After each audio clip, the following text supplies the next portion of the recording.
L'histoire démarre avec un gros topo sur les arts runiques, un pouvoir utilisé par ces brutes tatouées. On apprend que ces manieurs de runes étaient en gros des dieux, pliant la réalité à leur volonté.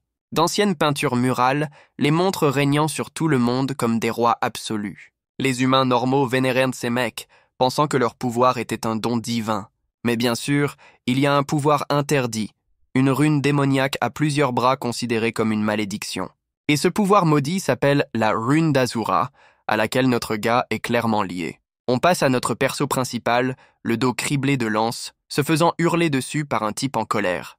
Quelqu'un dans la foule crie de juste laisser le pauvre bougre s'enfuir. Toute la foule du village, avec torche et tout le tralala, lui hurle de dégager pour de bon. Il traite notre gars de monstre alors qu'il est exilé, seul dans une nature sauvage et glaciale. Notre gars court encore on ne sait comment dans la neige, ressemblant à une pelote d'épingles humaines. Il hurle à plein poumon de pure agonie, essayant juste de survivre à cette terrible épreuve. Le narrateur balance plus d'infos, disant que quiconque naît avec cette rune maudite est condamné. Ce mec laisse une véritable traînée de sang en titubant à travers la forêt déserte. Et d'un coup, notre gars s'effondre finalement face contre terre, l'air complètement fichu. Une famille tombe sur lui par hasard et flippe, pensant qu'il est une sorte de monstre. Notre gars lève les yeux, à peine conscient, pensant probablement qu'il va se faire achever. Mais à la place, le père dit à sa femme et à son gamin d'utiliser leurs arts runiques de guérison sur lui. La narration envoie une grosse préfiguration, disant que ce pouvoir maudit n'apporte que la ruine. On avance de 7 ans dans un village paisible où quelqu'un hurle de terreur. Des anciens du village hurlent sur une bande de voyous qui cherchent la rune d'Asura. Le chef des voyous, Scarface, s'agace et dit à son équipe qu'il quitte le village. 2 de ses sbires rapportent à leur boss encapuchonné qu'ils n'ont trouvé aucun utilisateur de runes. Le boss encapuchonné appelle l'un des sbires ratés, comme s'il allait lui donner une promotion. Et par promotion, il entend un aller simple pour l'au-delà pour lui et son pote. Le boss se moque de ses sbires morts pour n'avoir pas réussi à trouver quelqu'un sans mana. Il révèle son horrible bouche de requin, disant qu'il peut sentir la puanteur de la destruction totale. Le père qui a sauvé notre gars crie Ban et Linda, disant que la voie est libre. Notre perso principal, Ban, sort de sa cachette avec sa mère et sa sœur adoptive, l'air soulagé. Le père dit à Ban d'arrêter de s'excuser pour les ennuis, se comportant comme un vrai boss. La mère adoptive nettoie Ban et sa sœur Linda, les taquinant d'être couverts de poussière. Elle leur lance un regard entendu, soulignant qu'ils se cachent toujours à cet endroit précis. Linda lâche que Ban aime vraiment cet endroit, défendant leur cachette. Ban révèle qu'ils se tiennent près de l'arbre géant, où la famille lui a sauvé la peau il y a 7 ans. Notre gars lève les yeux avec un sourire rare, disant que c'est son endroit préféré dans tout le village. Le père commence à chahuter gentiment avec Ban, alors que la famille traverse les bois. Tout en tenant Ban, le père demande à sa femme où en sont les préparatifs du mariage, qui répond que tout est prêt pour le coucher du soleil. Toute la famille est excitée pour la célébration à venir, alors qu'on voit le paysage montagneux. La nuit tombe enfin, et un immense feu de joie illumine toute la forêt depuis le village. Tout le village est rassemblé dans une clairière pour un grand festival autour du feu de joie. Ben se tient à l'hôtel pour son mariage, l'air d'être sur le point de faire face à un peloton d'exécution. Sa fiancée, Linda, en revanche, est tout sourire et semble complètement prête pour ça. Le père, jouant le rôle de prêtre, les marie officiellement devant tout le village. Linda se lâche complètement avec ses vœux, promettant un bonheur extrême sous les acclamations de la foule. Ban commence ses vœux non pas avec du romantisme, mais en s'excusant pour tous les ennuis qu'il a causés. Il explique son passé maudit, où chaque village où il entrait était frappé par la peste et la guerre. Ban se souvient du jour où la famille l'a trouvé à moitié mort, disant qu'il serait mort sans eux. Il admet qu'il ne sait toujours pas si c'est bien pour un type maudit comme lui de rester. Notre gars affiche un air de pur choc alors que sa séance d'apitoiement est soudainement interrompue. Et c'est Linda qui lui envoie une bonne droite, lui hurlant de la fermer. Linda dit à Ban que s'ils avaient eu peur de sa malédiction, il ne lui aurait jamais sauvé la peau. Le père intervient, admettant qu'ils étaient inquiets quand ils l'ont trouvé pour la première fois il y a 7 ans. Il se souvient d'une fois où le village a été attaqué et tout le monde était sur le point de se faire massacrer. Un flashback montre Ban utilisant son pouvoir maudit pour protéger Linda, encaissant le coup pour elle. Linda pointe Ban du doigt, disant que son héroïsme ce jour-là les a décidés à s'en foutre royalement. Elle promet que si les ennuis reviennent, ils y feront face tous ensemble, en famille. Tout le village se met à acclamer, la soutenant et se moquant de Ban pour être trop mou. La famille se fait un câlin de groupe, alors que le père leur dit de continuer le mariage. Ban se remet enfin les idées en place et échange des jeux de thème avec sa nouvelle femme Linda. Mais bien sûr, un salaud dans l'ombre observe toute la scène avec un sourire bien flippant. Le salaud à la bouche de requin encapuchonné observe de loin, disant sarcastiquement qu'il en a les larmes aux yeux. On a un plan large du feu de joie du village, une petite lueur de chaleur dans la nuit froide. Et soudain, une énorme explosion verte engloutit complètement tout le village. Quelqu'un se réveille avec une vue à la première personne de ses propres mains ensanglantées dans un paysage d'enfer teinté de vert. La vue s'élargit pour révéler que le sol est jonché des cadavres des villageois. Ban regarde avec des yeux écarquillés et vides, complètement brisés par le massacre de sa nouvelle famille. On voit les cadavres mutilés des villageois, les sons d'agonie résonnant encore. Une vue aérienne montre qu'un immense vide d'énergie sombre a rayé le festival de la carte. Ban s'effondre au sol, poussant un cri à fendre l'âme au milieu du carnage. Notre gaz est en pleine dépression nerveuse, hurlant d'incrédulité face à l'horreur. La caméra continue de balayer le tas infini de villageois morts, n'épargnant aucun détail. Ban aperçoit son père et sa mère adoptifs dans le tas, leurs visages figés dans l'agonie. Notre gars est à genoux, hurlant de toutes ses forces dans un déni pur et sans filtre. Il fixe juste l'abîme, complètement brisé, et se demandant ce qui putain est en train de se passer. Le salaud à la bouche de requin apparaît juste derrière lui avec un coucou de psychopathe. Avant que Ban ne puisse même réaliser, il se fait absolument projeter à travers la clairière par une attaque invisible. Notre gars atterrit lourdement, toussant et cherchant de l'air après s'être fait couper le souffle. Le boss tient le cadavre de Linda, se moquant de Ban pour avoir caché sa rune maudite. Ce taré encapuchonné se tient au-dessus d'elle, disant « Que tu sois prêt ou non, j'arrive », comme si c'était un putain de jeu. Ban, à peine capable de se tenir debout, demande au salaud qui il est et pourquoi il a massacré tout le monde. Le salaud à la bouche de requin dit à Ban que son identité n'a pas d'importance, qu'il est juste là pour affaire. Il révèle que quelqu'un veut la véritable ruine, cachée à l'intérieur de la rune d'Azura. Le psychopathe admet nonchalamment qu'il a brûlé tous les villages voisins pour être minutieux. Ban fixe juste le vide, son visage un masque de fureur pure et silencieuse. Le boss lui sort l'excuse classique du « je ne faisais que suivre les ordres » pour le massacre. Des mains sombres jaillissent du sol et commencent à entraîner un Ban stupéfait dans les ténèbres. Le méchant explique qu'il scelle Ban dans une prison subspatiale où le temps n'a pas d'importance. Il dit à notre gars de se tenir tranquille jusqu'à ce qu'il soit libéré, affichant cet horrible sourire aux dents de requin. Ban tend désespérément la main alors que le boss le nargue en disant que sa date de libération est inconnue. Comme un dernier « va te faire foutre », le salaud brandit le cadavre de Linda par les cheveux. Ban est entraîné dans le vide, son visage tordu par une agonie pure et silencieuse. Ses yeux s'ouvrent brusquement, remplis de l'horreur de voir le corps de sa femme être profané. Le monde s'estompe en blanc, alors que notre gars est complètement consumé par le jutsu de scellement. On voit sa perspective être aspirée dans un vortex tourbillonnant, tendant la main vers le néant. Un gros plan sur son œil montre la terreur et le désespoir absolu d'être scellé. La prison de Ban se manifeste comme une étrange cause brillante au milieu de nulle part. Notre gars se réveille sur un rocher flottant, dans ce qui ressemble à une véritable mer de sang.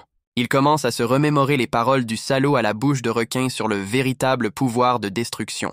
Ban se demande s'il a jamais été destiné à autre chose que la ruine, perdant finalement tout espoir. Il accepte son sort, croyant qu'il est un monstre qui n'apporte que la mort à tout le monde. Ban gît, vaincu, dans sa prison de sang, convaincu que son destin maudit a toujours été inévitable. Il se blâme, pensant que sa famille serait en vie s'il avait juste accepté d'être un monstre. Notre gars se torture, croyant que son simple rêve d'une vie normale a fait tuer tout le monde. Une vision de main fantomatique apparaît alors que Ban qualifie son propre espoir et sa cupidité de vrai coupable. Il imagine les esprits des morts l'entraîner vers le bas, convaincu que c'est lui qui les a tués. Ban embrasse pleinement son dégoût de soi, disant aux morts de ne pas pardonner son existence. Une seule larme frappe la mer de sang, marquant la fin de sa lutte émotionnelle. Notre gars flotte juste, sans vie, dans l'abîme rouge, complètement brisé et vide. Il fixe le néant, se demandant quel genre de dieu lui donnerait une vie aussi merdique. Ban abandonne finalement complètement, sombrant dans le vide parce qu'il est juste trop fatigué pour se battre. Ban gît dans sa prison de sang, complètement brisé et suppliant la mort de mettre fin à sa souffrance. Notre gars continue de plaider pour la douce libération de la mort, voulant juste se reposer pour toujours. Une vision de sa femme morte, Linda, apparaît, lui disant que rien de tout cela n'était de sa faute. Le fantôme de Linda lui donne un dernier « je t'aime », essayant de le sortir de sa déprime. Les yeux de Ban s'ouvrent brusquement, alors que les derniers mots de Linda brisent enfin son mur d'apitoiement. Il commence à se relever de la mer de sang, rejetant l'idée de simplement s'allonger et mourir. Ban se met à hurler le nom de Linda, recommençant immédiatement à se blâmer pour tout. Il continue sa séance d'apitoiement, convaincu qu'il est la seule raison pour laquelle tout le monde est mort. Un œil démoniaque apparaît, disant en gros à Ban d'arrêter de chialer comme une fillette à propos de la mort. Ban canalise finalement son chagrin en pure rage, réalisant qu'il n'a pas encore le droit de mourir. La voix démoniaque dit à Ban qu'il ne peut pas encore mourir, car il a encore un travail à faire. Ban serre les dents et accepte sa nouvelle mission, embrassant enfin sa rage intérieure. Notre gars passe en mode démon complet, complètement consumé par le pouvoir de sa rune maudite. La narration revient, nous rappelant que la rune d'Asura n'apporte jamais que la ruine. Ban hurle qu'il se fiche de la malédiction maintenant qu'il n'a plus rien à perdre. Il se souvient que le salaud à la bouche de requin voulait son pouvoir, ce qui lui donne une cible claire pour sa rage. Notre gars décide qu'il va donner à ce salaud l'expérience destructive complète qu'il a demandée. Il hurle qu'il va leur montrer le vrai sens de la destruction que sa malédiction renferme. Ban promet à sa famille et aux villageois morts qu'il vient pour se venger, leur demandant d'attendre. Notre gars décide que la mort peut attendre qu'il ait fini d'obtenir sa douce vengeance. Ban décide que sa première étape vers la vengeance est de s'échapper de cette foutue prison subspatiale. Les fantômes des villageois l'assaillent, hurlant qu'il devrait juste mourir pour les avoir fait tuer. Notre gars jure qu'il aura sa vengeance, même si ça doit prendre 10 000 ans. Ban passe en mode démon complet, son visage un masque de rage pure et sans phare. Il commence à se frayer un chemin à travers les fantômes de son passé, combattant littéralement ses propres démons intérieurs. 200 ans passent, et ce type est toujours en train de défoncer sa propre culpabilité. 400 ans plus tard, et la séance d'entraînement infernale alimentée par la rage continue de plus belle. Après 600 ans, le narrateur dit que le garçon a suivi le chemin d'Asura au milieu de la destruction. Les esprits qu'il combat sont montrés hurlant d'agonie, représentant son tourment sans fin. Mais le narrateur lâche une bombe. Notre gars ne connaît toujours pas le vrai secret de sa malédiction. Le narrateur nous rappelle que notre gars est toujours piégé dans son enfer personnel de désespoir. Un saut dans le temps de 999 ans, pépère, montre Ban combattant toujours ses démons intérieurs. Le monstre fantôme géant se fait absolument pulvériser par un énorme rayon de pure rage. La forme démoniaque de Ban s'élève de la mer de sang, embrassant pleinement son côté obscur. Le narrateur confirme qu'un millénaire de pure agonie a complètement consumé notre gars. Mais son désir ardent de vengeance était la seule chose qui l'empêchait de craquer. Le cœur de sa prison subspatiale commence à se fissurer sous la force pure de son pouvoir.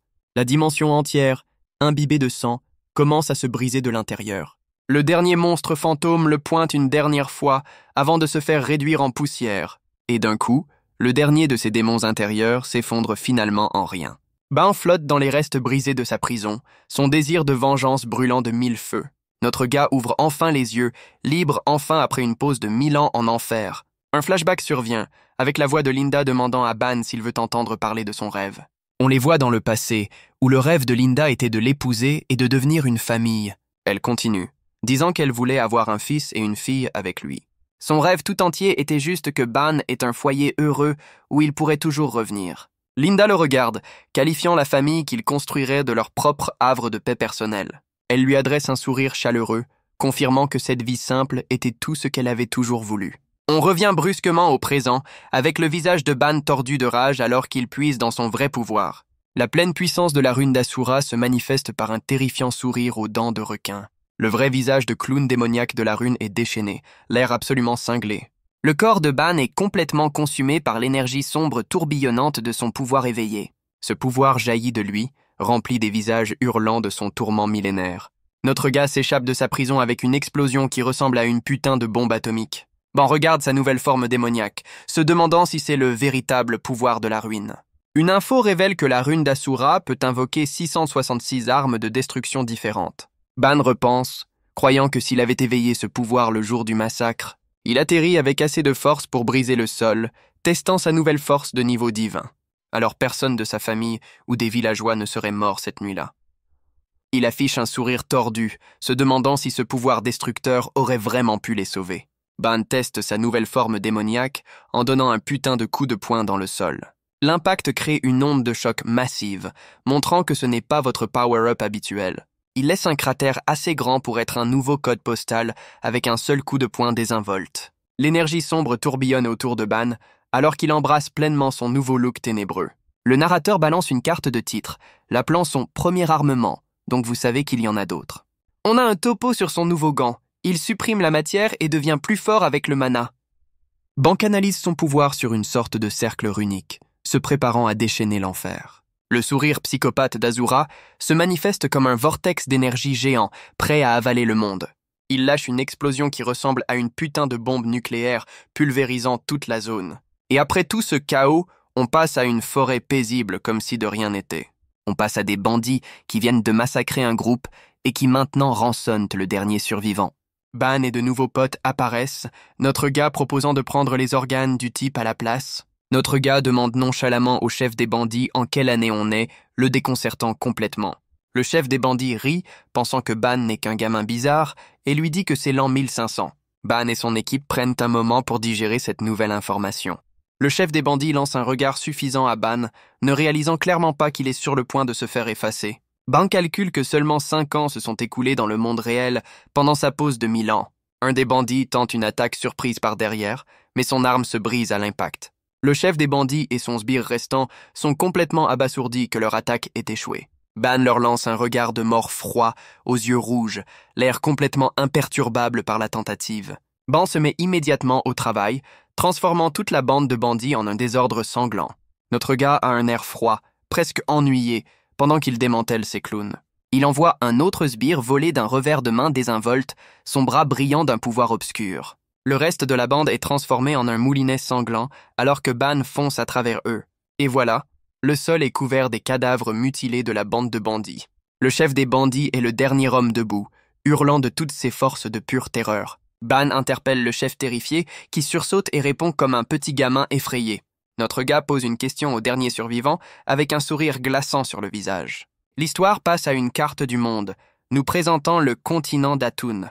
Un narrateur explique que cette terre est façonnée par les arts runiques et a une longue histoire de guerre. Le narrateur zoome sur un territoire rouge spécifique sur la carte, clairement la prochaine étape de notre tournée de vengeance. On nous présente le royaume de Zoé, une forteresse flottante massive saluée comme la plus grande puissance d'Atun.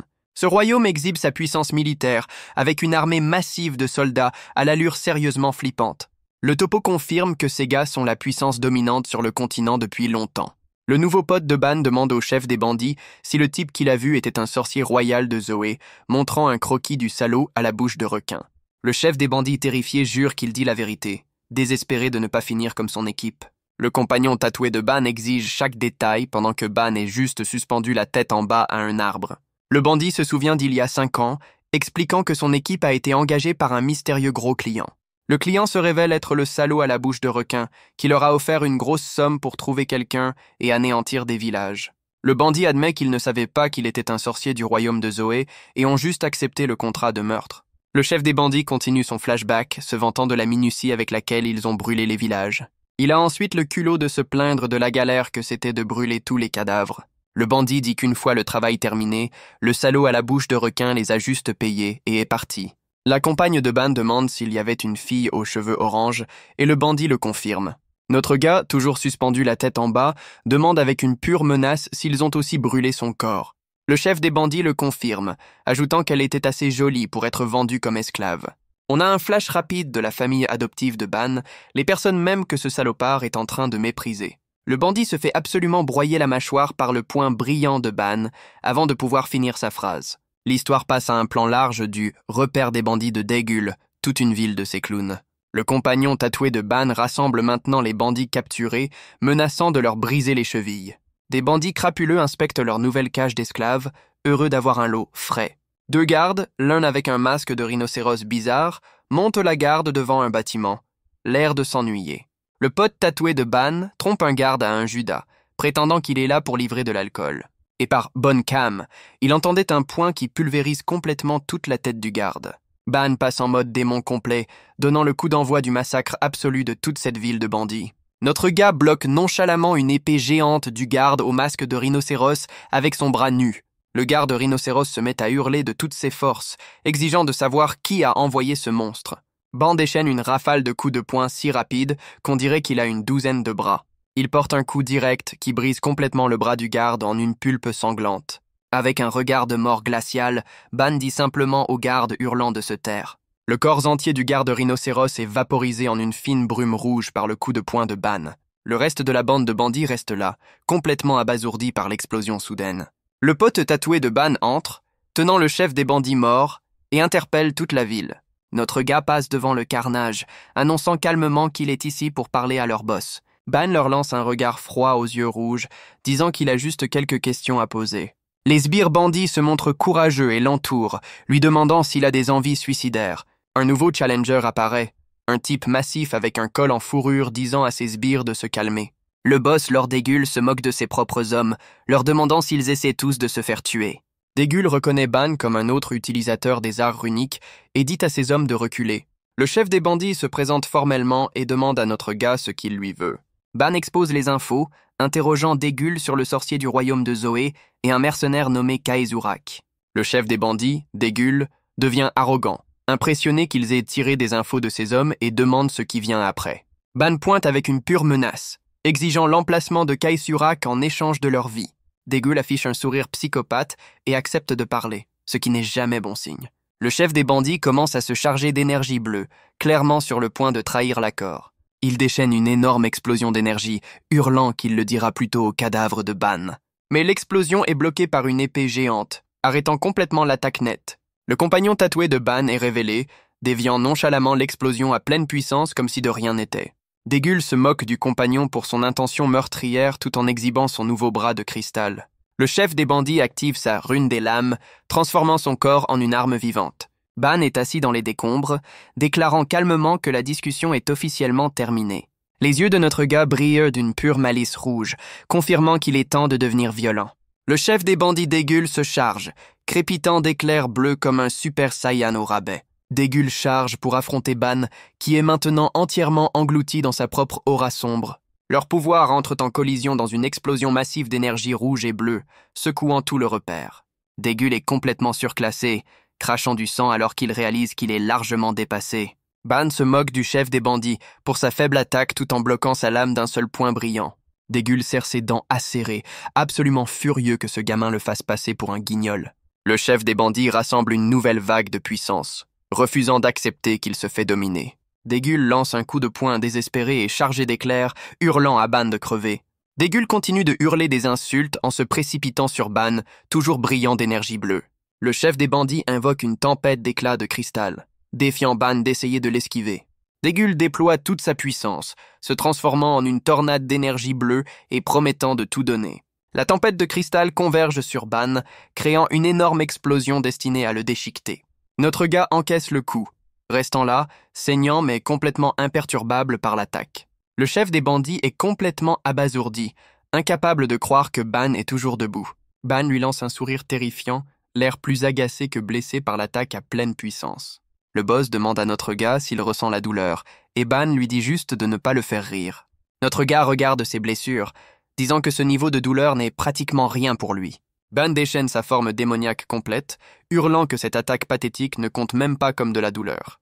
Le chef des bandits Dégul rit, se chargeant pour une autre attaque car il adore clairement se faire humilier. Dégul déchaîne une énorme explosion d'éclairs bleus, mettant tout ce qu'il a dans ce dernier effort désespéré. L'énergie forme une bête de cristal géante qu'il envoie voler droit sur notre gars. Avec un sourire complètement cinglé, Dégul hurle à Ban de voir comment il gère cette nouvelle attaque. La forme démoniaque de Ban explique que le pire que cette attaque puisse faire est de lui peler la peau.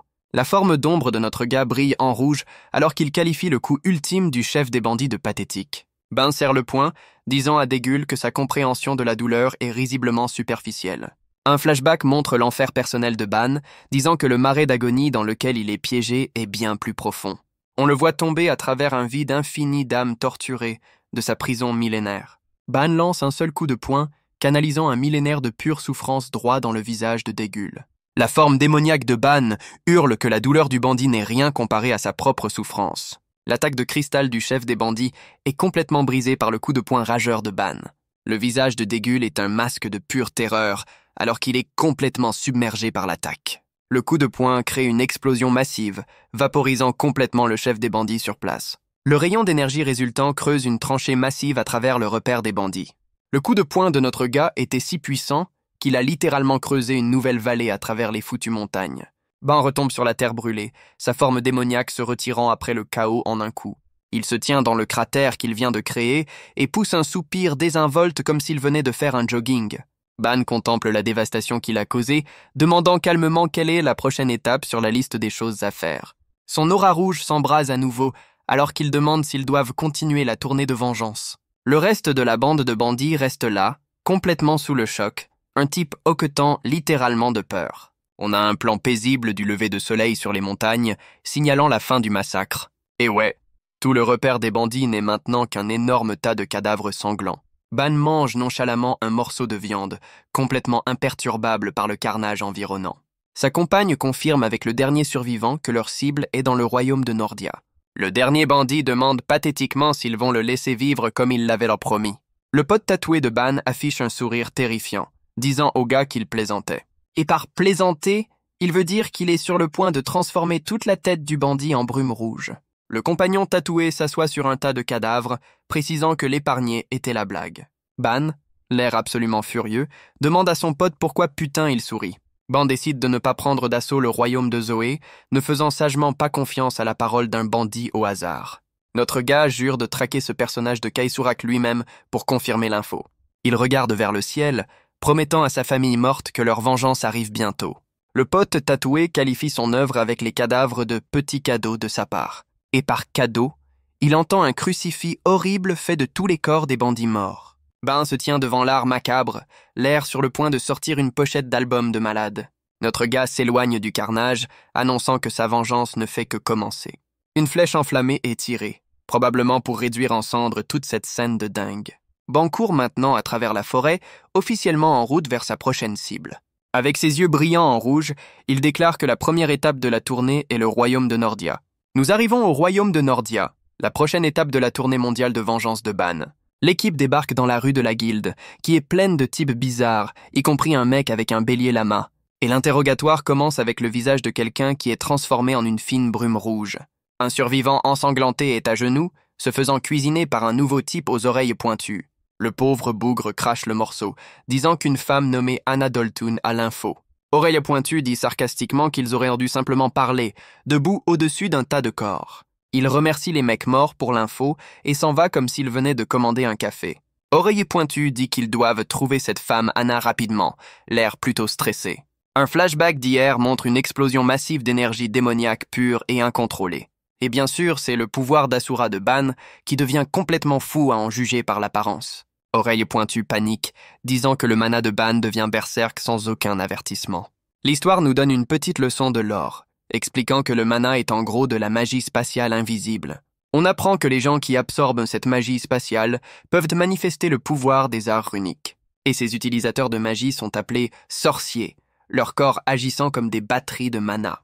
Oreille pointue explique que si le mana d'un sorcier devient fou, il explose littéralement et meurt. La main bandée de Ban brille d'une énergie rouge alors qu'il lutte pour maîtriser son pouvoir. Son pouvoir éclate quand même en un pilier massif d'énergie destructive pure. Le rayon d'énergie qui en résulte illumine toute la forêt comme un signal de détresse démoniaque. Ban est à 4 pattes dans un cratère, haletant après avoir à peine réprimé l'énorme explosion. Notre gars lève les yeux brillants de rouge, admettant que c'était bien trop juste. Ban explique que la plupart de son mana est scellé, donc il est maintenant sur un budget de puissance strict. Il dit que s'il devient un nouveau berserk, ce sera bien pire que juste ses cheveux qui grillent. Un type baraqué lui bloque soudainement le chemin alors qu'il est plongé dans ses pensées. Le grand type dit à Ban de dégager de son chemin, cherchant clairement la bagarre. Ce type, au nom hilarant de Charlotte Jenny, dit qu'Anna Doltun est ici et leur dit de partir. Ban lui lance un sourire psychopathe, le remerciant en gros de confirmer qu'ils sont au bon endroit. Les yeux de notre gars commencent à briller en rouge, signalant que Jenny vient de commettre une erreur qui mettra fin à sa carrière. Ban met immédiatement KO le pauvre bougre d'un coup de poing qui lui enfonce toute la poitrine. On a un plan magnifique du visage de Jenny se faisant absolument défoncer alors qu'il est projeté en l'air. Ban passe nonchalamment devant le corps jusqu'à la porte, disant qu'il a juste besoin d'une petite sieste. Ban entre dans un immense et luxueux bain public, et les locaux ne s'attendent clairement pas à de la compagnie. Un trio de sbires aux yeux bandés confronte notre gars, lui demandant qui il est et où est passé leur pote Jenny. Ban va droit au but, demandant le mercenaire Kaisurak comme s'il commandait un verre. Une personne invisible s'énerve, avertissant Ban que prononcer ce nom est un bon moyen de mourir. Le boss traite Ban de fou, mais notre gars confirme juste que leur réaction signifie qu'il a touché le jackpot. Le boss, une femme au visage recousu dans une baignoire, ordonne à ses sbires de lui arracher la bouche. Une info confirme qu'il s'agit d'Anna Doltun, l'informatrice numéro 1 du marché noir du royaume. Les 3 sbires aux yeux bandés se chargent d'une énergie violette sauvage, prêts à se battre. Un des sbires passe en mode bête, son bras se transformant en une énorme griffe démoniaque. Le sbire surpuissant lance un énorme crochet violet, donnant officiellement le coup d'envoi de la bagarre du bain public. Le pouvoir du sbire aux yeux bandés se manifeste comme une tête de loup démoniaque massive à 3 yeux. Les 3 sbires se transforment en ces monstres loups baraqués à 3 yeux, prêts à en découdre. Le trio de mecs loups se lance sur Ban comme une meute de missiles enragés. Les mains de Ban brillent en rouge alors qu'il prétend vouloir régler les choses pacifiquement. Mais bien sûr, il commence immédiatement à frapper le premier mec loup droit dans le ventre. Le coup de poing connecte avec assez de force pour faire s'effondrer toute la poitrine du monstre. Ban se plaint que la discussion ne marche jamais, tout en lançant nonchalamment un coup de poing à ondes de choc hérissées. Notre gars lance un regard froid aux yeux rouges, en ayant clairement fini avec l'approche diplomatique. Il enchaîne en brisant absolument le visage d'un autre monstre loup d'un seul coup de poing. Ban achève le dernier d'un coup de pied dévastateur, qui l'envoie voler à travers la pièce. Ban atterrit avec son pied griffe démoniaque, soulevant un nuage de poussière et devenant sérieux. Notre gars s'accroupit, son aura sombre s'embrase alors qu'il se prépare à mettre fin à cette petite échauffourée.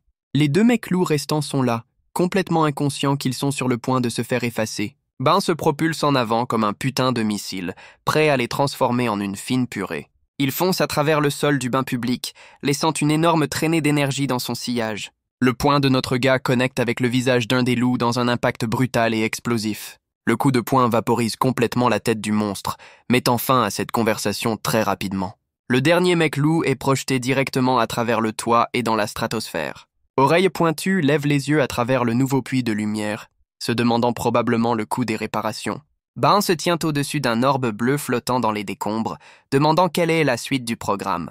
Oreille pointue demande à Ban s'il envisage sérieusement une discussion pacifique maintenant. Anadoltoun admet enfin que Ban est un sorcier, mais dit que Kaezurak est parti depuis longtemps.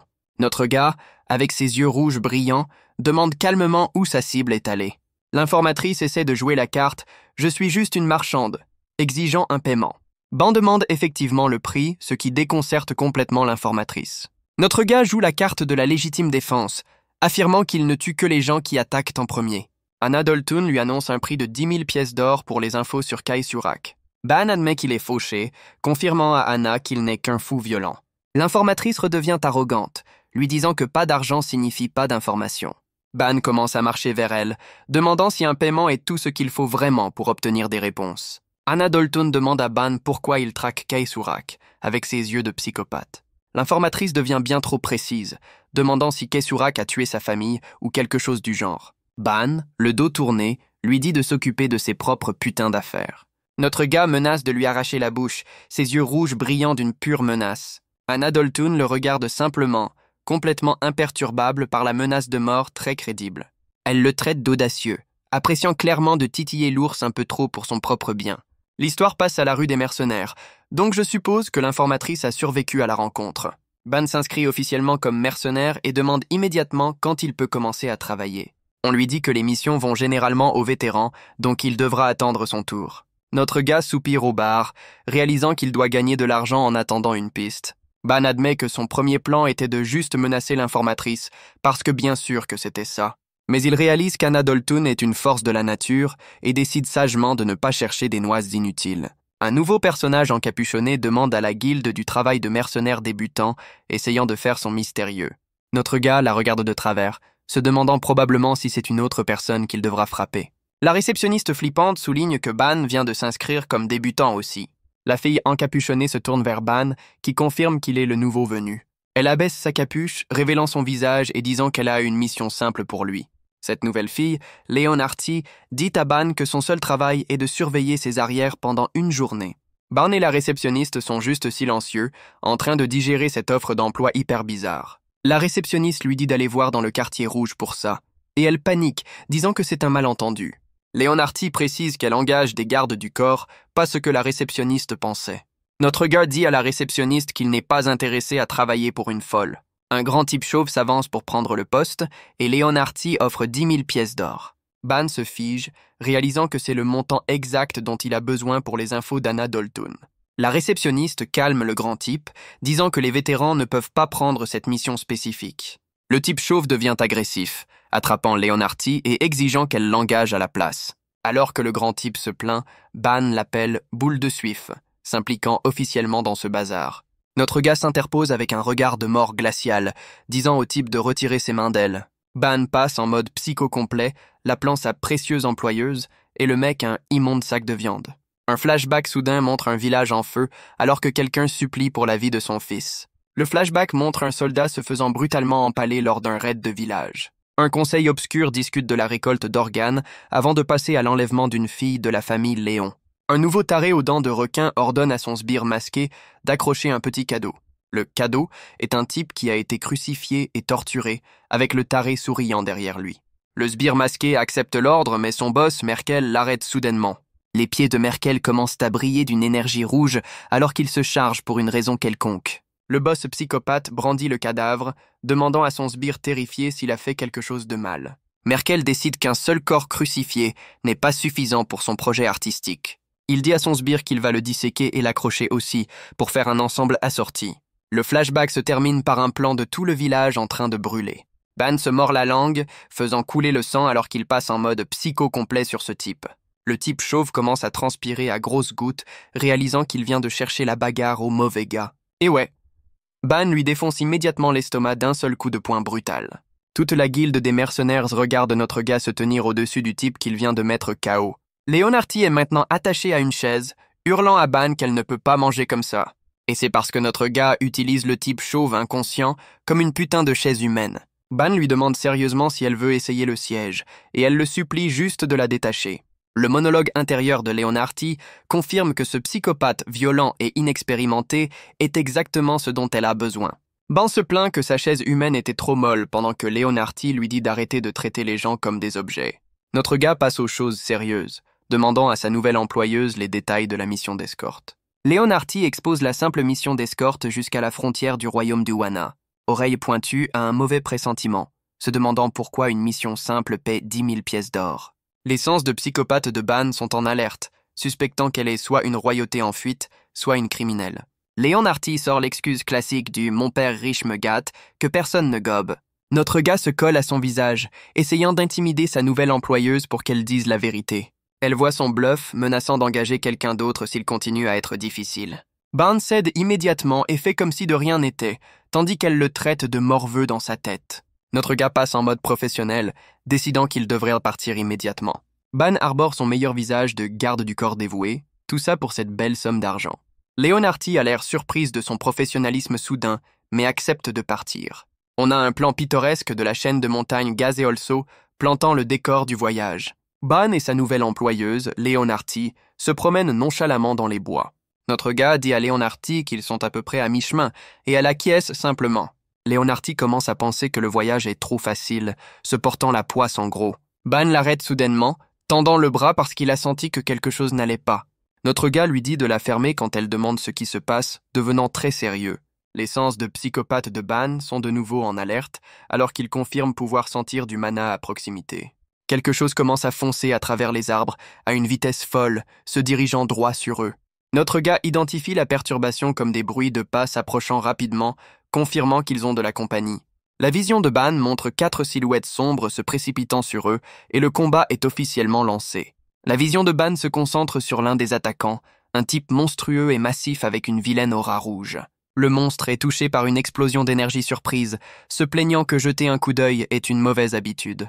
Et c'est notre gars Ban qui a tiré, l'air furieux que sa promenade ait été interrompue. Le monstre est projeté en arrière, complètement pris au dépourvu par le premier mouvement de Ban. Un autre monstre atterrit, confirmant qu'ils doivent capturer Leonardi vivante pour la famille Léon.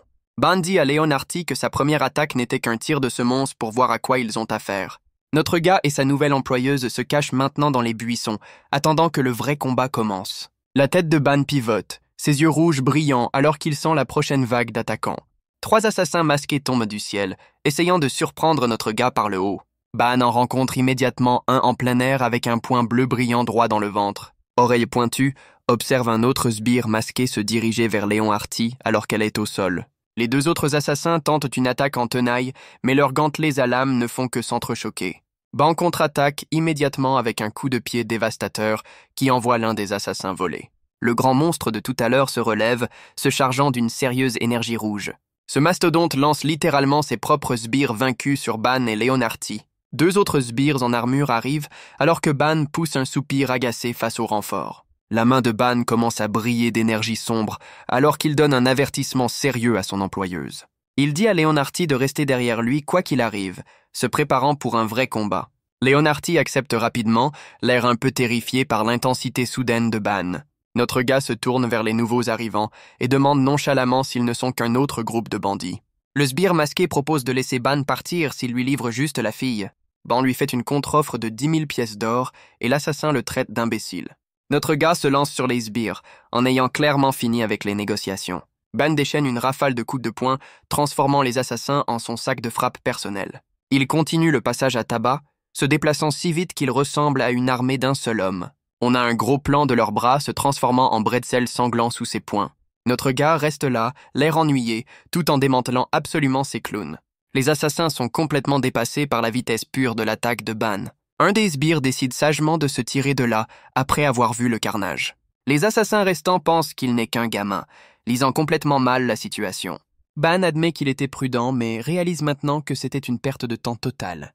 Notre gars se moque des assassins, disant qu'il ne s'attendait pas à ce qu'ils soient aussi stupides. Il passe en mode flou démoniaque, passant devant deux des assassins avant qu'ils ne puissent même réagir. Ban déchaîne un combo de coups de poing rapides qui submerge complètement l'un des sbires. Notre gars serre son poing brillant, en ayant clairement marre de jouer avec ses clowns. Il lâche un énorme coup de poing à onde de choc qui vaporise tout le groupe d'assassins. Une seule lumière rouge brille au loin, signalant que le combat n'est pas encore terminé. La lumière rouge éclate en une explosion massive d'énergie sombre et chaotique. Le résultat n'est qu'un cratère sanglant avec quelques bottes restantes, parce que c'est tout ce qu'il reste. Ban se tient au-dessus du désordre, traitant les assassins maintenant vaporisés de salauds sans valeur. Leonardi regarde avec incrédulité, choquée qu'un gamin plus jeune qu'elle soit aussi fort. Elle pense que son père aurait été absolument ravi d'assister à un tel niveau de puissance. Ban sent l'énorme signature de mana du dernier ennemi, confirmant que le boss final est toujours là. Notre gars sourit, interpellant enfin le dernier adversaire qui se cachait dans les coulisses. Le grand monstre Merkel apparaît, prévoyant déjà de disséquer Ban pour son talent. On a une carte de titre pour ce taré, Merkel l'anatomiste fou, qui est dans la récolte d'organes. Merkel propose de disséquer Ban sans douleur en échange de la fille, et notre gars n'est évidemment pas intéressé. Le boss psychopathe charge une énorme explosion d'énergie, décidant de simplement tuer Ban à la place. Ban interpelle calmement sa cliente, Leonardi, qui est, de manière compréhensible, en train de paniquer. Avec un sourire terrifiant, Ban dénonce le mensonge de Leonardi sur le fait d'être la fille d'un simple marchand. Leonardi est complètement démasqué et commence à bégayer, essayant de trouver un autre mensonge. L'anatomiste fou, Merkel, l'attrape par la capuche, lui disant de la fermer avec ses excuses. Merkel la projette en l'air, disant qu'il n'est pas intéressé à écouter son histoire larmoyante. Leonardi est projetée, l'air absolument terrifié alors qu'elle est utilisée comme un projectile humain. Elle retrouve son sang-froid en plein vol et commence à hurler des insultes à l'anatomiste fou. La rune sur la poitrine de Merkel brille alors qu'il se prépare à encaisser ce qu'elle a, l'air complètement impassible. Les yeux de Ban brillent d'une pure rage, en ayant clairement marre de regarder depuis la touche. Notre gars se déplace si vite qu'il devient un véritable rayon d'énergie rouge, traversant le champ de bataille. Ban atterrit parfaitement entre eux, mettant un point final au petit jeu de Merkel. La force pure de son mouvement creuse une tranchée dans le sol, laissant Merkel complètement abasourdie. Leonardi pète complètement les plombs, hurlant à Ban de l'avoir presque fait tuer. Oreille pointue rappelle à notre gars le boulot pendant que Leonardi crie qu'elle est son employeuse. L'anatomiste fou est impressionné par le talent de Ban, réalisant qu'il est un maître dans la manipulation du mana. Ban réalise qu'ils la veulent vivante, l'appelant presque son argent avant de se corriger en employeuse. Notre gars dit à Leonardi qu'il ignorera ses mensonges pour l'instant, et elle est furieuse qu'il soit si désinvolte. Ban attrape son employeuse, lui disant de la fermer parce qu'il est sur le point de la jeter en lieu sûr. Il lui donne l'assurance la moins convaincante de tous les temps, lui disant qu'elle ne mourra probablement pas. Notre gars fait un lancer de marteau olympique, balançant sa cliente à travers cette foutue forêt. Leonardi hurle à plein poumon, alors qu'elle est lancée dans le code postal voisin. L'anatomiste fou s'énerve, exigeant de savoir où Ban pense qu'il va. L'anatomiste fou déchaîne une explosion massive, clairement furieux que Ban essaie de partir. Merkel se propulse dans les airs, hurlant à Ban d'essayer de s'enfuir. Notre gars le rencontre en plein air avec un point rouge brillant, prêt à le faire taire. Ban atterrit lourdement, son pied démoniaque écrasant le sol sous la force de son atterrissage. Il enchaîne immédiatement avec un coup de poing dévastateur qui semble pouvoir raser une montagne. Ban déchaîne une rafale d'attaque, se déplaçant comme un putain de démon possédé. Il porte un coup net droit dans le ventre de l'anatomiste fou, et l'impact est brutal. Notre gars atterrit calmement, complètement imperturbable par l'échange qu'il vient d'avoir. L'anatomiste fou commence à rire, confus car il pensait que son attaque avait parfaitement atterri. Les yeux de Ban brillent en rouge, sentant que l'attaque du taré a été arrêtée par une sorte de barrière. L'anatomiste fou, Merkel, expose son plan de disséquer Ban avant de s'en prendre à Leonardi. On a un topo sur le pouvoir de ce taré, la rune de télékinésie. Merkel déchaîne son pouvoir comme une onde de choc télékinésique instantanée, prêt à frapper Ban. Notre gars est absolument projeté en arrière par la force invisible, heurtant un mur qu'il ne peut pas voir. Ban contre-attaque avec sa propre explosion d'énergie bleue, rencontrant la force invisible de front. Les deux attaques entrent en collision, alors que Ban bloque l'un des coups de poing chargés de télékinésie de Merkel. Le narrateur explique que tout le style de combat de Merkel consiste juste à s'envelopper de force télékinésique. Ban enfonce ses pieds dans le sol, se préparant pour le prochain round de cette bagarre. Notre gars lance un coup de poing qui connecte avec la poitrine de Merkel, créant une onde de choc massive. Merkel est complètement abasourdi, alors que le poing de Ban traverse littéralement son putain de corps. Le coup de poing de Ban traverse la poitrine de Merkel, soufflant un trou d'énergie rouge dans son dos. Notre gars retire son poing, l'air complètement concentré sur le démantèlement de ce taré. Il enchaîne avec un autre coup de poing au visage qui traverse également l'anatomiste fou. Un rapide topo confirme que le pouvoir de Merkel est un bouclier télékinésique, qui vient de se faire contourner.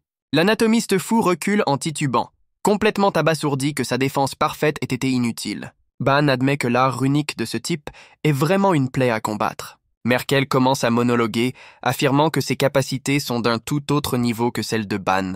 Le taré essaie de recruter notre gars, lui offrant un meilleur salaire pour changer d'équipe.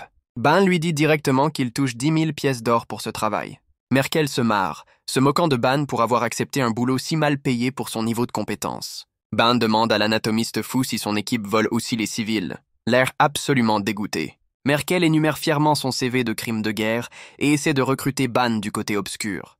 Notre gars esquisse lentement un sourire froid et menaçant, et on sait que ça va chauffer. L'anatomiste fou rit de loin, pensant avoir trouvé une âme sœur en notre gars. Ban précise qu'il rit de lui-même, et Merkel est complètement confus par la réponse. Notre gars dit qu'il est furieux d'avoir même perdu son temps avec une ordure comme lui. L'aura démoniaque de Ban explose alors qu'il promet de déchirer l'anatomiste fou en morceaux méconnaissables. Merkel s'énerve, traitant Ban de salaud pour ne pas avoir accepté son offre généreuse de rejoindre l'équipe. Ban déchaîne une rafale brutale de coups de poing, créant une tempête d'impact d'énergie rouge. L'anatomiste fou hurle que sa télékinésie est imbattable, complètement inconscient de ce qui s'en vient. Ban fonce avec un poing rouge brillant, prêt à infliger un monde de douleur. Le bouclier télékinésique de l'anatomiste fou est absolument brisé par la force pure de l'attaque. Toute la zone éclate dans une explosion rouge massive due aux impacts continus et brutaux. Notre gars continue de le marteler, chaque coup de poing étant une mini-bombe nucléaire d'énergie démoniaque pure. Ban porte un coup net qui envoie une onde de choc massive à travers la poitrine du taré. L'anatomiste fou hurle de toutes ses forces, complètement abasourdi que sa défense parfaite échoue. Merkel est projetée en arrière, complètement incapable de comprendre comment Ban contourne son pouvoir. Le taré se serre la poitrine, qui est maintenant un amas sanglant et mutilé à cause des coups de poing incessants. Ban enchaîne avec un autre coup de poing qui enfonce complètement tout le torse de l'anatomiste fou. Notre gars termine le combo brutal avec un coup de pied dévastateur, ne montrant absolument aucune pitié. L'anatomiste fou devient sérieux, disant qu'il n'est plus intéressé par les organes de Ban. Merkel charge une attaque massive, hurlant que c'est le prix à payer pour avoir ignoré son offre. L'attaque éclate en un pilier massif d'énergie rouge, illuminant toute la forêt. L'anatomiste fou hurle à Ban de se transformer en poussière alors qu'il déchaîne toute sa puissance. Le narrateur balance une carte de titre pour son coup ultime. Balle de sang télékinésique. On a un plan pittoresque des montagnes, juste avant qu'elles ne se fassent complètement réarranger. La balle de sang traverse la forêt comme un putain de rayon laser de l'enfer.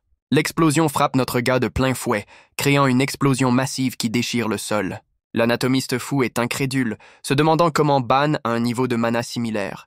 Notre gars se tient dans les décombres, alors que Merkel exige de savoir comment sa télékinésie a été brisée. Ban dit au taré que son pouvoir n'est pas de la télékinésie, c'est juste du mana pur. La forme démoniaque de Ban traite l'anatomiste fou de stupide salaud pour ne pas avoir vu la différence de puissance. L'anatomiste fou est absolument terrifié, réalisant enfin qu'il est largement dépassé. Merkel traite Ban de monstre alors qu'il se fait exploser, tandis que notre gars se prépare à l'achever. Ban dit calmement au taré de tomber, commençant officiellement le passage à tabac final. Il termine sa pensée avec un sourire glaçant, disant au type de tomber droit en enfer. On a un topo sur la rune d'Azura et son pouvoir de gantelet de destruction. Notre gars met les nouveaux gantelets au travail, martelant absolument l'anatomiste fou. Un gros plan montre son poing se connecter avec assez de force pour réarranger les atomes du type. L'aura sombre de Ban tourbillonne alors qu'il démantèle complètement le taré avec une attaque finale et brutale. Barnes se tient au-dessus des décombres, ses mains de Frankenstein recousues bien en évidence. Notre gars réenroule calmement ses bras, comme s'il ne venait pas de commettre un crime de guerre. Un plan large montre l'énorme tranchée qu'il a creusée, et il pense déjà à la suite. Le sol explose autour de lui alors qu'il se charge à nouveau, juste pour le plaisir. L'aura rouge de Ban s'embrase alors qu'il se prépare à aller trouver son employeuse menteuse. Il annonce qu'il va récupérer sa cliente et lui passer un sérieux savon. L'histoire nous balance un topo, montrant tout un menu de symboles d'ars runiques. Le narrateur explique que ses pouvoirs vont de la transformation en homme-lame à la manipulation du temps et de l'espace. Le topo continue, vantant des pouvoirs qui peuvent fendre la terre et briser les montagnes. On a un plan pittoresque d'une chaîne de montagnes, probablement pour montrer ce qui va être réarrangé. Le topo continue, expliquant que ses pouvoirs sont des forces surnaturelles qui défient toutes les lois connues de la physique. L'histoire met en évidence la rune d'Asura de Ban, la qualifiant de la pire et de la plus dangereuse de l'histoire. Notre gars Ban se tient prêt, alors que l'histoire annonce un nouveau chapitre de sa sanglante tournée de vengeance. On a un plan paisible d'une vallée, une belle pause avant la prochaine série de violences. Ban atterrit devant son employeuse, Leonardi, confirmant nonchalamment qu'elle a survécu au lancer humain. Leonardi perd immédiatement la tête, hurlant à Ban de l'avoir jeté à travers la forêt. Elle se colle à son visage, toujours en panique, tandis que notre gars la regarde, complètement imperturbable. Ban passe en mode psycho, demandant à son employeuse quels autres secrets elle lui cache. Il abandonne immédiatement son jeu, disant qu'il s'en fiche et qu'il veut juste son putain d'argent. Leonardi lui tend rapidement le sac de 10 000 pièces d'or, complétant officiellement la mission d'escorte. Ban essaie de partir maintenant qu'il a été payé, mais Leonardi l'interpelle. Notre gars regarde par-dessus son épaule, se demandant clairement ce qu'elle lui veut maintenant. Elle se dégonfle immédiatement, lui disant que ce n'est rien et qu'elle part pour de vrai. Son monologue intérieur révèle qu'elle ne peut pas entraîner un jeune mercenaire, comme lui dans une guerre. Leonardi affiche un regard déterminé, décidant qu'elle doit gérer le reste toute seule. Elle décide de se dépêcher de retourner auprès de sa famille alors qu'on a un joli plan du coucher de soleil. L'histoire revient au repère de l'informatrice Anna Doltun dans le royaume de Nordia. Ban jette le sac d'or et Anna Doltun a l'air impressionnée depuis son trône. Notre gars exige les infos, mais l'informatrice dit étonnamment qu'elle ne prendra que la moitié. Ban lève les yeux, qui brillent de rouge, complètement confus par son changement d'avis soudain. L'informatrice admet qu'elle n'a pas pu trouver Keisurak, disant que le type est bien trop méticuleux. Mais elle offre un prix de consolation, des infos sur quelqu'un qui pourrait connaître sa position actuelle. Elle demande à Ban s'il a déjà entendu parler d'un groupe de mercenaires appelé Tejer, et il n'en a aucune idée. On a un résumé du CV de TG, qui inclut meurtre, enlèvement et trafic d'êtres humains. Et la grande révélation, le chef de cette bande de salopards n'est autre que Keisurak lui-même. Ce groupe est devenu si puissant en 5 ans qu'il peut pratiquement manipuler un royaume entier. Anna Doltun explique que traquer Keisurak est maintenant un cauchemar à cause de son influence massive. Mais elle se vante d'avoir quand même réussi à trouver l'emplacement de l'un de ses principaux cadres. Elle montre à Ban une photo de la cible, un type avec une cicatrice assez distinctive sur le visage. Ce nouveau type est un assassin légendaire avec la rune de furtivité et un bilan de meurtre parfait. Ban fait le lien, réalisant que cette nouvelle cible est sa ligne directe vers Keisurak. Les yeux rouges de notre gars brillent alors qu'il va droit au but, exigeant l'emplacement de l'assassin. L'informatrice Anna Doltun révèle nonchalamment où se trouve la cible depuis son trône. L'histoire nous emmène à Valeld City, la prochaine étape sanglante de la tournée de vengeance de Ban. Nous arrivons au QG du gang Merkel, qui est déjà décoré d'une montagne de cadavres. L'intérieur est un véritable abattoir, avec des corps et du sang peignant tout l'escalier. Les quelques survivants restants hurlent et tentent de s'enfuir, réalisant qu'ils sont les prochains sur la liste. Des ombres sur le mur montrent l'attaquant transformant les membres du gang en silhouettes sanglantes. Un sbire terrifié regarde une silhouette solitaire se tenir au bout du couloir. Un autre type a une crise de nerfs complète, hurlant pourquoi cela leur arrive. L'assassin au visage balafré dit calmement qu'il ne fait que suivre ses ordres. Il dit au dernier survivant que son équipe a échoué à la mission que Kaisurak leur avait confiée. Scarface lance un regard froid, confirmant qu'il est ici au nom du grand patron lui-même. Le survivant hurle que TG ne les a jamais prévenus que leur cible avait un monstre pour garde du corps. Le sbire pointe un doigt d'accusateur, les blâmant pour la mort de son chef, Merkel. L'assassin présente des excuses à moitié sincères, admettant qu'il ne s'attendait pas non plus à ce que Merkel perde. Le survivant est incrédule que tout son gang soit anéanti pour un seul échec. Scarface qualifie froidement cela de punition, lui rappelant qu'ils ne sont que des tueurs de bas étage. Le dernier sbire se met à rire de manière maniaque, craquant clairement sous la pression. Il perd complètement la tête, hurlant « Et puis merde !» avec un visage plein de pure rage. Le dernier survivant plante ses pieds, se préparant pour une charge finale et désespérée. Le sbire rallie ses gars pour une attaque de groupe en règle contre l'assassin solitaire. Un vieil homme avec une rune des mains se charge, hurlant que Scarface va tomber. Une main de mana géante jaillit du sol pour écraser Scarface, qui ne bronche même pas. Tout le reste de l'équipe plonge sur Scarface pour un passage à tabac coordonné depuis le haut. Scarface présente des excuses froides et préventives, comme s'il était sur le point de faire quelque chose de vraiment irrespectueux. La main géante et les sbires plongeants convergent sur Scarface, le piégeant au milieu. La main de mana brille d'un bleu vif, sur le point d'effacer Scarface de l'existence. Le vieil homme et son équipe sont complètement abasourdis, alors que leur attaque en tenaille parfaite tourne mal. Le vieil homme reste là, hurlant d'incrédulité, alors que Scarface et tous les attaquants disparaissent tout simplement.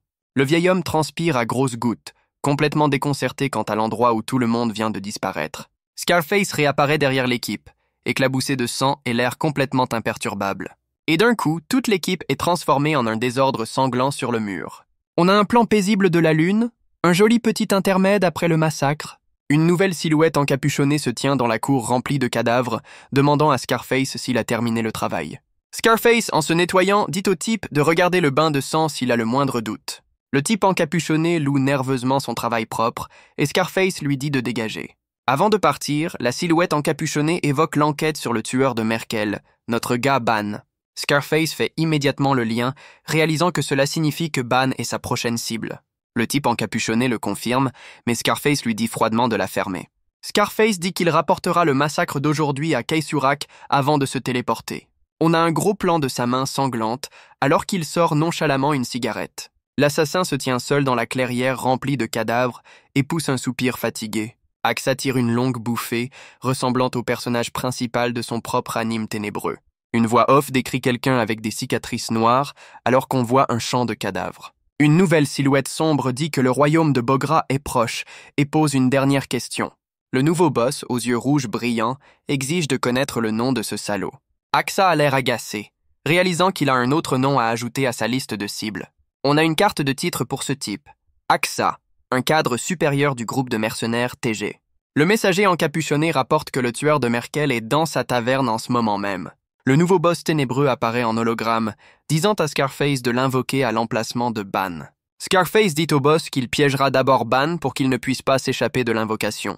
Le boss momie accepte d'attendre le signal avant que l'hologramme ne disparaisse. Ban traite Scarface de dégoûtant tandis que l'assassin présente des excuses hypocrites pour ses actions. L'aura démoniaque de notre gars s'embrase alors qu'il va droit au but, exigeant l'emplacement de Kaisurak. L'assassin est complètement abasourdi, réalisant que Ban sait déjà tout sur sa bande de salopards, TJ. L'assassin essaie de faire obstruction à notre gars, refusant de donner l'emplacement de son boss. Notre gars fait craquer ses doigts, acceptant qu'ils vont devoir faire ça à la dure.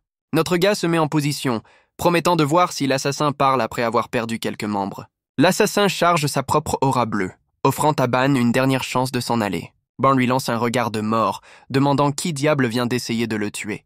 L'assassin Axa accepte le défi, décidant d'activer sa carte piège. Scarface sort un talisman bleu brillant, ne prévoyant clairement pas un combat loyal. Le talisman active une formation massive, les piégeant tous les deux dans un cercle magique. Notre gars a l'air complètement abasourdi alors qu'il est pris dans le sort de téléportation. Un flash de lumière massif engloutit toute la zone alors que le sort se déclenche. Ban atterrit sur ses pieds dans un nouvel endroit sombre et verdâtre, l'air prêt à en découdre. Notre gars regarde autour de lui, se demandant où diable il a été téléporté maintenant. Un plan large révèle qu'il a été lâché au fond d'une immense et sombre caverne. La vue du fond montre à quel point ce putain de gouffre est profond, confirmant qu'il est piégé. Ban reconnaît le piège de téléportation comme une formation, quelque chose dont il a déjà entendu parler. L'histoire nous donne une petite leçon sur les formations, en gros des sorts magiques préchargés sur papier. Notre gars regarde autour du gouffre vide, se demandant si Scarface l'a juste abandonné après avoir posé le piège. Une lame d'énergie bleue massive vole soudainement vers lui, forçant Ban à bloquer l'attaque surprise.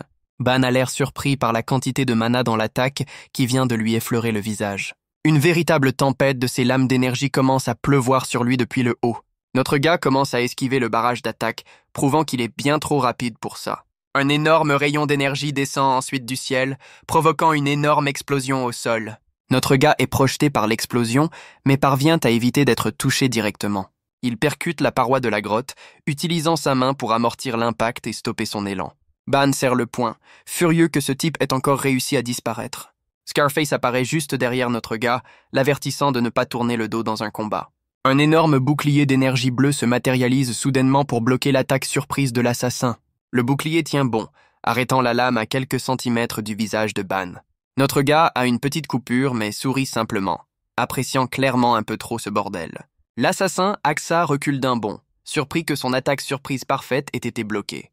Ban réalise qu'il ne peut ni voir, ni entendre, ni sentir ce type, confirmant qu'il est un fantôme. Les yeux rouges de notre gars se plissent alors qu'il fait le lien au sujet de la runecraft de ce type.